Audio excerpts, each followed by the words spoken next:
कौन थे नीब करौली बाबा? नीब करौली बाबा, जिन्हें उनके भक्त महाराज जी के नाम से जानते हैं, का जन्म उत्तर प्रदेश, भारत के फिरोजाबाद जिले के अकबरपुर गांव में एक धनी ब्राह्मण जमींदार परिवार में हुआ था। उनका नाम लक्ष्मी नारायण शर्मा था और 11 साल की उम्र में भी उनकी शादी हो गई थी। हालांकि शादी के तुरंत बाद वह घर छोड़कर गुजरात चले गए और पूरे देश में अलग अलग जगहों पर घूमते रहे। अपने पूरे जीवन काल में कई चमत्कार किए और लोगों को जीवन जीने की राह दिखाई। यो कैंची धाम कहलाता है नीब करौली बाबा का आश्रम। जाने इस जगह का इतिहास और महत्व।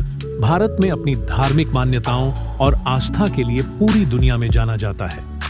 यहाँ कई सारे मंदिर और तीर्थ स्थल मौजूद हैं, जिनके दर्शन करने देश विदेश से लोग यहाँ आते हैं। उत्तराखंड में मौजूद नीब करौली बाबा कैंची धाम हिस्ट्री का आश्रम इन्हीं जगहों में से एक है, जहां लगभग रोजाना ही भारी संख्या में लोग दर्शन के लिए जाते हैं। इतना ही नहीं, देश विदेश की कई मशहूर हस्तियां भी यहां बाबा का आशीर्वाद लेने आ चुकी हैं। उत्तराखंड के नैनीताल जिले में बसा यह आश्रम एक महत्वपूर्ण धार्मिक स्थल है, जो 20वीं सदी के महान संत नीब करौली बाबा के लिए जाना जाता है। हालांकि इस आश्रम को कैंची धाम के नाम से भी जाना जाता है।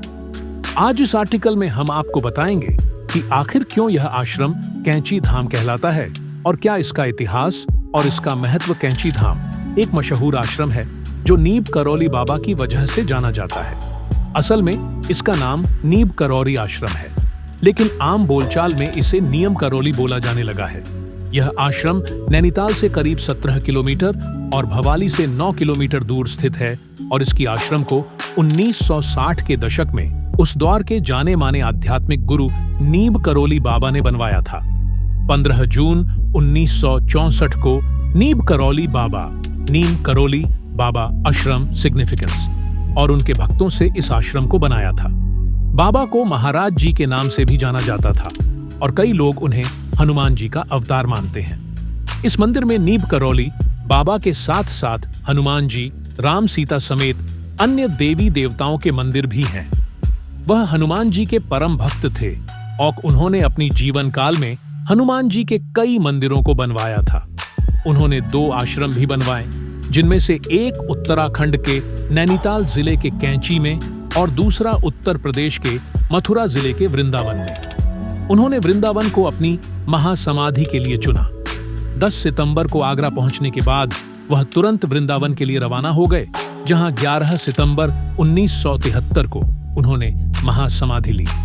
नीब करौली बाबा का आश्रम कैंची में स्थित होने की वजह से कैंची धाम कहलाता है। उत्तराखंड सरकार की ऑफिशियल वेबसाइट के मुताबिक यह जगह 2 पहाड़ियों के बीच स्थित है, जो एक दूसरे को काटकर कैंची का आकार बनाती है, इसलिए इसे कैंची धाम कहा जाता है। कैंची मंदिर के पास एक गुफा है, जिसके बारे में कहा जाता है कि यह वह जगह है जहां महाराज जी ध्यान और प्रार्थना करते थे। नीम करौली बाबा को उनके भक्त बाबा नीब करौरी भी कहते हैं।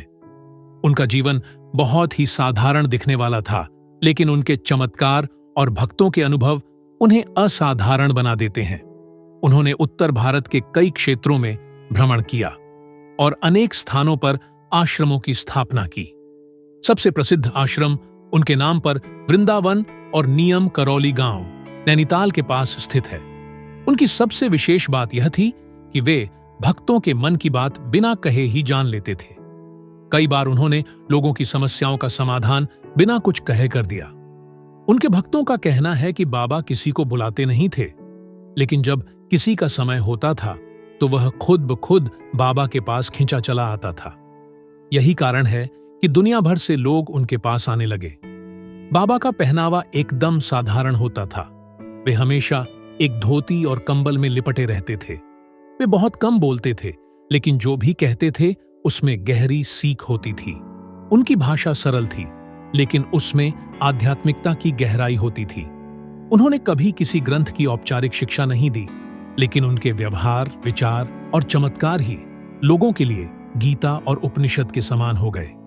एक बार एक व्यक्ति उनके पास यह सोचकर आया कि अगर ये संत सच्चे हैं तो मेरी समस्या का समाधान करेंगे, वरना मैं इन्हें ढोंगी मानकर चला जाऊंगा। वह व्यक्ति कुछ कहता, इससे पहले ही बाबा ने कहा, तेरा काम हो जाएगा, चिंता मत कर।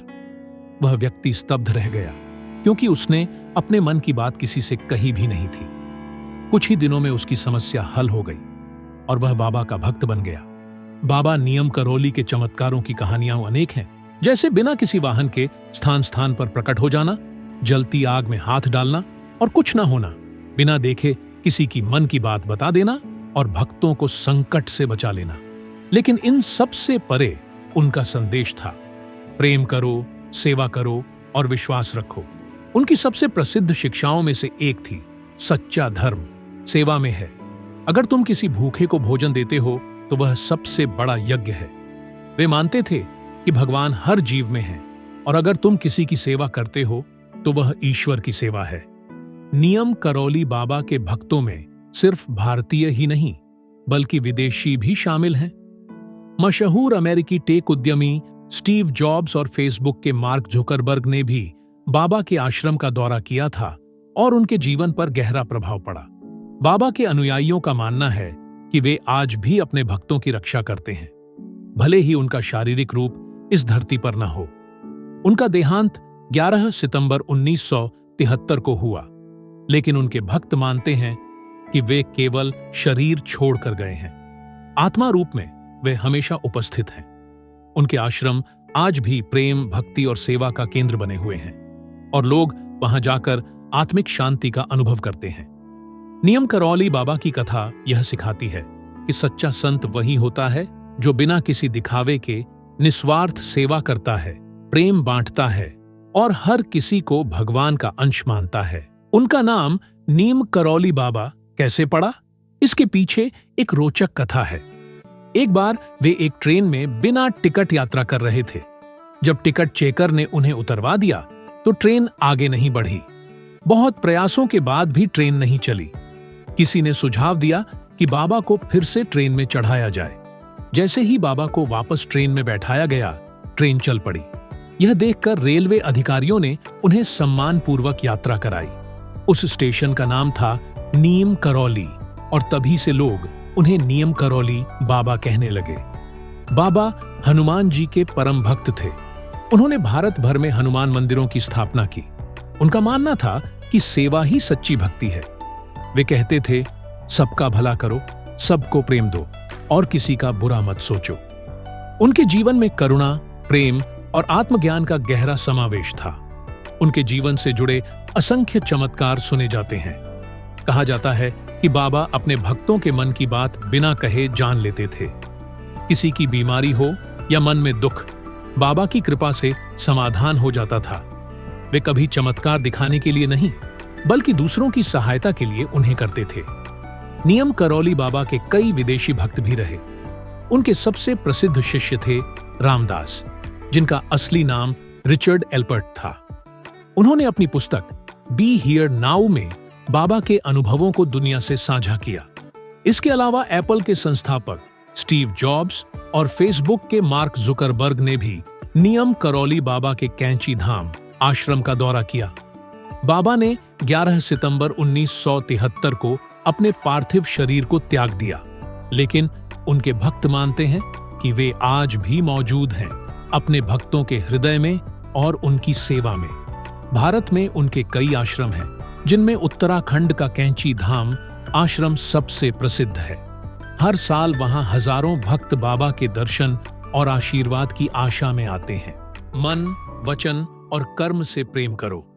जब तक तुम दूसरों को प्रेम नहीं करोगे, ईश्वर तक नहीं पहुंच सकते। बाबा कभी किसी को दिखावे का धर्म नहीं सिखाते थे। वे कहते थे, ईश्वर को मंदिरों में मत खोजो, दूसरों के दुख में शामिल होकर उनकी मदद करो, वहीं तुम्हें ईश्वर मिलेगा। नियम करौली बाबा हमें सिखाते हैं कि सच्चा धर्म सरल है। प्रेम करो, सेवा करो और हनुमान जी में विश्वास रखो। उनका जीवन एक जीता जागता उदाहरण है इस बात का कि एक साधारण दिखने वाला व्यक्ति भी असाधारण रूप से दुनिया को बदल सकता है, बिना उपदेश दिए, केवल प्रेम और सेवा से। नियम की छांव सा शीतल चेहरा, प्रेम से भरा हुआ हर एक पहरा, न कोई भेद न कोई द्वेष, हर दिल में बसाया केवल स्नेह। हनुमान का सच्चा उपासक, सबके दुख का था वो नाशक, चुपचाप देता सबको सहारा। न किसी से मांगा कुछ भी प्यारा, न शब्दों से न भाषण से, जीवन जिया केवल करुणा के वश में। जहां गया वहां प्रकाश हुआ, हर डूबते मन में विश्वास हुआ। माथे पर चंदन,